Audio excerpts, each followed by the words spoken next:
સુરતમાં ગણેશ વિસર્જનને લઈ ખાસ તૈયારીઓ, કડક પોલીસ બંદોબસ્ત સાથે 600 સ્વયંસેવકો રહેશે હાજર।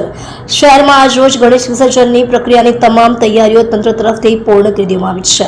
શહેરના 21 જેટલા કૃત્રિમ તળાવ પરથી 5 ફૂટ સુધીની પ્રતિમાઓનું વિસર્જન થવાનું છે, જ્યારે 5 ફૂટથી વધુ ઊંચાઈ ધરાવતી પ્રતિમાઓનું ડુમસ, હજીરા અને હજીરા દરિયામાં વિશાળ ક્રેન મારફતે વિસર્જન કરવામાં આવશે। સુરત શહેર ગણેશ ઉત્સવ સમિતિ, પાલિકા અને શહેર પોલીસ દ્વારા સંકલન કરી આજ રોજની તમામ તૈયારીઓનું હાલ નિરીક્ષણ પણ કરી લેવામાં આવ્યું છે।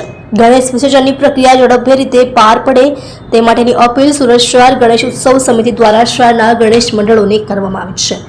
સુરત મહાનગરપાલિકા દ્વારા આવતીકાલે ગણેશ વિસર્જનની પ્રક્રિયાને લઈને 7 ઝોનમાં બનાવવામાં આવેલા કુલ 21 જેટલા કૃત્રિમ તળાવ પર તમામ તૈયારીઓ હાલ પૂર્ણ કરી લેવામાં આવી છે।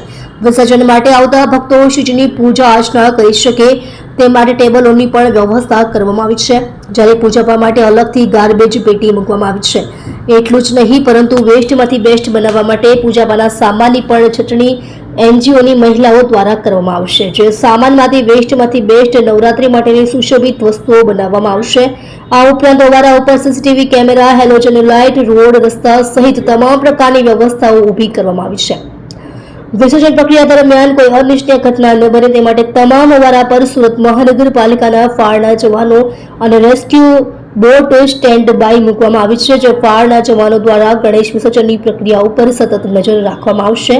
આ સાથે જ ગણેશ વિસર્જનની પ્રક્રિયામાં જોડાનાર તમામ સ્વયંસેવકોને લાઈફ જેકેટ પણ પૂરા પાડવામાં આવ્યા છે। મોટી પ્રતિમાઓના વિસર્જન માટે શહેર પોલીસ દ્વારા જે તે ગણેશ મંડળોને રૂટ નક્કી કરી આપવામાં આવ્યા છે।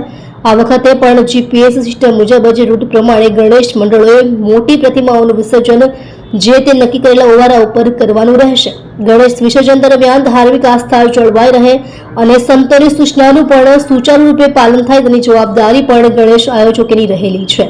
જો આવતીકાલે ગણેશ વિસર્જનની પ્રક્રિયા ઝડપી રીતે પૂર્ણ થાય તે દિશામાં તંત્રને સહકાર આપવામાં આવે તેવી અપીલ સુરત શહેર ગણેશ ઉત્સવ સમિતિ દ્વારા સૌ ગણેશ આયોજકોને કરવામાં આવે છે।